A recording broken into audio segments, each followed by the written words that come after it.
बिस्मिल्लाहिर्रहमानिर्रहीम अस्सलाम वालेकुम व्यूअर्स। व्यूअर्स, आज का जो हमारी क्लास है वो CS604 के हवाले से है और ये जो चैप्टर है ये ऑपरेटिंग सिस्टम का है जो कि हम लोग कवर करेंगे। और मैं बिल्कुल आपको सिंपल सी जो है वो चीज़ें बताऊंगा जो कि आपने याद करनी है, जो कि पेपर के अंदर आएंगी। और इसका प्रैक्टिकल रिव्यू भी जो है वो अपने इन्हीं लेक्चर के अंदर जो है वो आपके साथ डिस्कस करूंगा। इसके अलावा वर्चुअल बॉक्स का जितना भी कॉन्सेप्ट है वो भी आपके साथ डिस्कस कर दूंगा इन्हीं वीडियो लेक्चर्स के अंदर। तो चलिए शुरू करते हैं आज की क्लास। तो सबसे पहले जो है वो यहाँ पे लिखा हुआ है organization of a computer system. तो एक कंप्यूटर है, सिस्टम है जिसके अंदर ऑर्गेनाइजेशन है। तो कंप्यूटर सिस्टम के अंदर अमूमन चार चीज़ें होती हैं। एक हार्डवेयर होता है, एक ऑपरेटिंग सिस्टम होता है, एक एप्लीकेशन प्रोग्राम होता है और एक यूज़र होता है। तो मैं यहाँ पे आपको बता देता हूँ कि मिसाल के तौर के ऊपर आप एक यूज़र हैं, ठीक है। आपने कोई भी रिक्वेस्ट जो है वो अपने कीबोर्ड को या माउस को यूज़ करते हुए दूसरी जानिब भेजी। उसके बाद कीबोर्ड को यूज़ करते हुए आपने कोई भी इनपुट भेजी तो वो जाएगी सीधा ऑपरेटिंग सिस्टम के अंदर। ऑपरेटिंग सिस्टम के बाद जो चीज़ आ जाती है उसे कहते हैं हम एप्लीकेशन प्रोग्राम। तो बेसिकली ये शॉर्ट क्वेश्चन के हवाले से क्वेश्चन जो है वो मोस्ट इम्पोर्टेंट है कि शॉर्ट क्वेश्चन के अंदर एक दो दफ़ा आ जाता है। तो यहाँ पे चार चीज़ें हैं जो कि आपने याद रखनी है: हार्डवेयर, ऑपरेटिंग सिस्टम, ओएस जिसे कहते हैं, एप्लीकेशन प्रोग्राम और यूज़र। तो बेसिकली यूज़र जो होता है, जैसे कि मिसाल के तौर पर आप यूज़र हैं जो कि कंप्यूटर को यूज़ करते हैं। और हार्डवेयर जो होता है, हार्डवेयर वो चीज़ें होती हैं मिसाल के तौर के ऊपर, जैसे कि आप ये CPU देख रहे हैं, ये अब एक हार्डवेयर है। इसी तरह मेमोरी जो है वो हार्ड डिस्क जो होती है वो एक हार्डवेयर है। इनपुट आउटपुट डिवाइसेस यहाँ पे लिखी हुई हैं, जैसे कि कीबोर्ड, माउस, ये जितनी भी चीज़ें हैं ये सारी हार्डवेयर है।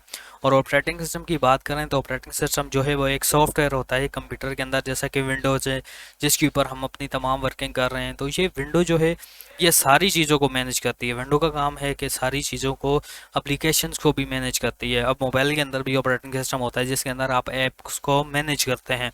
तो ऐप्स को जो इंटरनल पार्ट जो होता है मैनेज करने वाला वो ऑपरेटिंग सिस्टम होता है। यहाँ पे ये सारी चीज़ें जो हैं वो आपने पढ़ लेनी है कि यानी कि रिलेटिवली सिंपल मशीन, यानी कि ऑपरेटिंग सिस्टम का काम है कि उसने मशीन को भी सारी चीज़ें समझानी है और आपको भी वो इनपुट आउटपुट जो है वो कंप्लीट करके देनी है।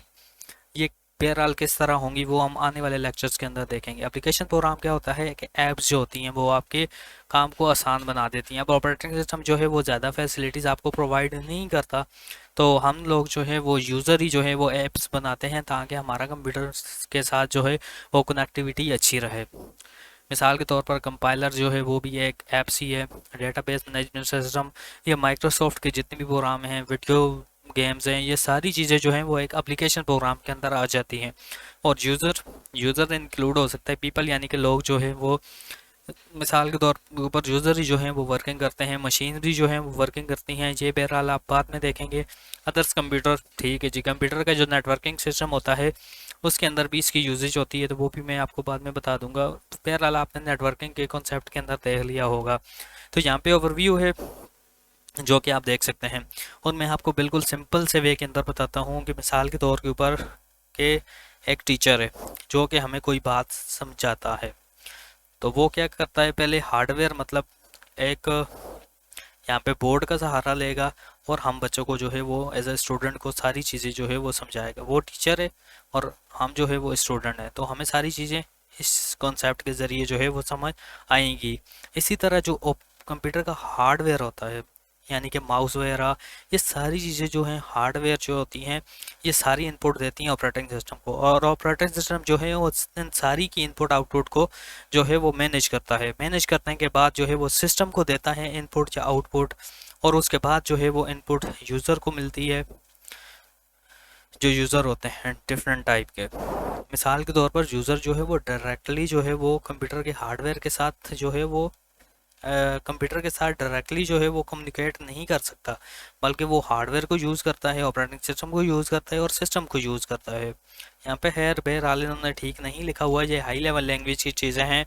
लो लेवल लैंग्वेज के अंदर इसके बाद मशीन कोड आ जाता है, बाकी चीज़ें आ जाती हैं। लेकिन बेसिकली होता क्या है कि जो यूज़र है वो डायरेक्टली जो है वो कंप्यूटर के साथ कम्युनिकेट नहीं कर सकता, क्योंकि यूज़र जो है वो तो हाई लेवल लैंग्वेज को जानता है और जो कंप्यूटर है आपका वो लो लेवल लैंग्वेज को जानता है। और लो लेवल लैंग्वेज कौन सी होती है, मशीन लैंग्वेज जो होती है, ये वन मशीन लैंग्वेज जो होती है वो बेसिकली 101 की फॉर्म के अंदर होती है। 10 ये लंबे सारे कोड होते हैं जो कि मशीन जो है वो समझती हैं, जबकि यूज़र जो होता है वो ABC 1 2 3 ये सारी चीज़ों को जो है वो हाई लेवल लैंग्वेज की चीज़ों को जो है वो अंडरस्टैंड कर।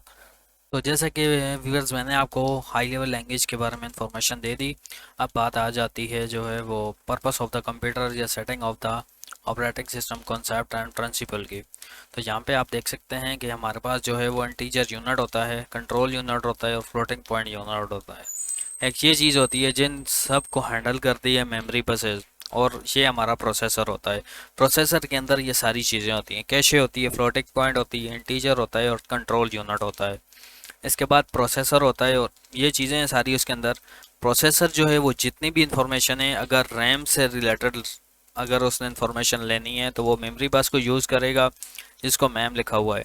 और सिस्टम बसेस जो होती हैं वो इस्तेमाल की जाती हैं हार्ड डिस्क का कोई भी डेटा लेना या देना हो प्रोसेसर को, इसके लिए हम सिस्टम बस को यूज़ करते हैं। सीडी जो आपकी होती है मसलन हार्ड ड्राइव की जितनी भी चीज़ें होती हैं, हार्ड डिस्क की चीज़ों को मतलब आप हार्डवेयर की चीज़ों को जितनी भी होती हैं उनको कंट्रोल किया जाता है हमारे सिस्टम बसेस के ज़रिए।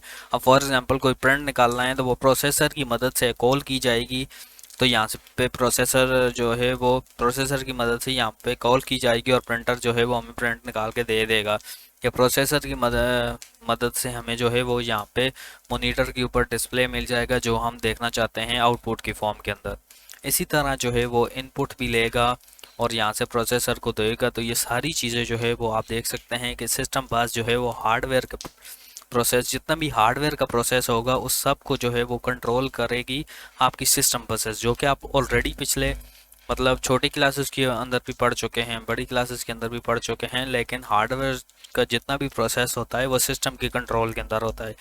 और मेमोरी यानी कि रैम या रोम, जो कि आपको पता होगा कि रैम क्या होती है या रोम क्या होती है, इनको कंट्रोल करने का प्रोसेस जो है वो मेमोरी के पास होता है। और इसको यहाँ पे जो है वो डिटेल के साथ लिखा हुआ है। अगर यहाँ पे देखें कि स्टोर करते हैं आप एग्जीक्यूटेबल फाइल को जो कि आपके प्रोसेसर के अंदर एग्जीक्यूट होती हैं, उसको आप जो है वो एग्जीक्यूट करने के बाद स्टोर करते हैं। सेकेंडरी मेमोरी जो होती है वो आपकी हार्ड डिस्क होती है। यहाँ पे हार्ड डिस्क लिखा भी हुआ है कि सेकेंडरी मेमोरी आपकी हार्ड डिस्क भी हो सकती है, लाजमी नहीं है कि हार्ड डिस्क भी हो, ये यूएसबी भी हो सकती है, यूएसबी की फॉर्म के अंदर भी। आजकल तो जो है वो एसएसडी की फॉर्म के अंदर भी आपके पास हो सकती है। तो आपने जो है वो यहाँ पे खैर इतना नहीं पूछते, वो हार्ड डिस्क के फॉर्म के अंदर ही पूछेंगे। इसके अलावा एग्जीक्यूटेबल फाइल को लोड किया जाता है जब डिस्क से, तो उसे हम मेन मेमोरी के अंदर लाते हैं। मेन मेमोरी को हम रैम भी बोलते हैं। आपने याद रखना है कि जो आपकी मेन मेमोरी का जितना भी प्रोसेस लोड किया जाता है ये सारा प्रोसेसर की मदद से किया जाता है। उसके अलावा सीपीयू आपको पता होगा कि जो एक सिस्टम के अंदर लगा होता है बिल्ड इन का सीपीयू, जिसके अंदर मुख्तलिफ चिप होती हैं, इस टाइप का होता है और यहाँ पे छोटी छोटी चिप्स लगी होती हैं, उनको हम सीपीयू बोलते हैं, जो कि हार्डवेयर होता है। सीपीयू अब हार्डवेयर है, ये भी आपको याद रखना चाहिए। सेंट्रल प्रोसेसर यूनिट इसका नाम है पूरा। इसके अलावा प्रोग्राम जो है वो एग्जीक्यूशन को स्टार्ट करता है और बाकी चीज़ें सारी आपने पढ़ लेनी है कि सेकेंडरी स्टोरेज को किस तरह हम मैनेज करते हैं। तो इनको एलोकेट करना, एलोकेट का यही मतलब होता है कि आपने जो है वो इस मेमोरी को तैयार रखना है काम करने के लिए। मतलब जब फाइलें क्रिएट की जाती हैं, जब भी आप MS वर्ड के अंदर कोई प्रोग्राम बनाते हैं तो वहाँ पे आपने जो है वो फाइलों को रेडी रखना होता है। डीएलोकेट का मतलब है कि फ़ाइल को ख़त्म करना, रिमूव करना। यहाँ पे ये सारी चीज़ें आपने पढ़ लेनी है बड़ी बड़ी, कोई इतनी मुश्किल नहीं है ये। बहरहाल मैं आपको बता भी दूंगा आने वाली क्लास के अंदर कि ये क्या चीज़ें हैं, किस तरह आप मैनेज कर सकते हैं। यहाँ पे simultaneously execution of the processor यानी कि मल्टीपल प्रोसेसर होते हैं, P1 P2, ये बहरहाल हम बाद में देखेंगे, लेकिन मैं आपको थोड़ी बहुत ही बता देता हूँ कि हमारे पास 3 प्रोसेसर है, P1 है, P2 है, P3 है। हम तीनों को अकेला CPU जो है वो हैंडल करेगा। तो इसके बारे में भी हम जो है वो डिटेल आगे लेक्चर में देखेंगे। प्रिवेंट डेडलॉक, हम ये भी देखेंगे डेडलॉक होता क्या है और इसको हम किस तरह प्रिवेंट कर सकते हैं, मतलब ख़त्म कर सकते हैं प्रोसेसर के दरमियान। Ensure integrity of share data, यानी कि जब आपका शेयर डेटा होगा तो आपने जो है वो उसको प्रोटेक्टेड करना है। साइक्रोनाइज एग्जीक्यूशन ऑफ कॉर्पोरेटेड प्रोसेसर, यानी कि आपके जो प्रोसेसर होंगे जब कॉर्पोरेट कर रहे होंगे तो उनकी साइक्रोनाइजेशन यानी कि एक तरतीब के साथ उनकी एग्जीक्यूशन करनी है। ठीक है, आपको सारी चीज़ें समझ आ गई होंगी। अब आ गया है आपका ऑपरेटिंग सिस्टम। ऑपरेटिंग सिस्टम की हम डेफिनेशन पीछे भी देख चुके हैं, लेकिन यहाँ पे आपको ठीक समझ आएगी कि हमारे पास ऑपरेटिंग सिस्टम के अंदर दो व्यू होते हैं। बेसिकली जो ऑपरेटिंग सिस्टम का काम होता है कि वो मैनेज करता है हार्डवेयर का जितना भी प्रोसेस होता है और सॉफ्टवेयर का जितना भी प्रोसेस होता है। हार्डवेयर जो होता है, मैंने आपको बता चुका हूँ कि कीबोर्ड जो है वो आपका हार्डवेयर है, माउस आपका हार्डवेयर है। इससे रिलेटेड जितने भी ऑपरेशन होते हैं उन सबों को मैनेज करना जो होता है वो ऑपरेटिंग सिस्टम का काम होता है। तो इसके बाद जो है वो दो व्यू होते हैं ऑपरेटिंग सिस्टम के। एक होता है top down view, top down view जैसा कि आप देख सकते हैं। और इसका क्या काम होता है, दैट इज़ अ प्रोग्राम, यानी कि ये एक सॉफ्टवेयर का प्रोग्राम होता है जो कि एक्ट करता है as a intermediate between a user and a computer, और user of a computer and the computer hardware. यानी कि इसका काम होता है कि यूज़र से इनपुट लेनी है और कंप्यूटर को देनी है, और कंप्यूटर की आउटपुट जो है वो यूज़र को डिस्प्ले करनी है। ये सारे काम जितना भी होता है, ये सारा जो होता है वो टॉप डाउन व्यू के अंदर होता है। और यहाँ पे लिखा हुआ है bottom, I think bottom up view. तो बॉटम अप व्यू क्या होता है ये भी मैं आपको बता देता हूँ कि यहाँ पे जैसा कि लिखा हुआ है कि कंप्यूटर के अंदर many hardware and software resources होते हैं।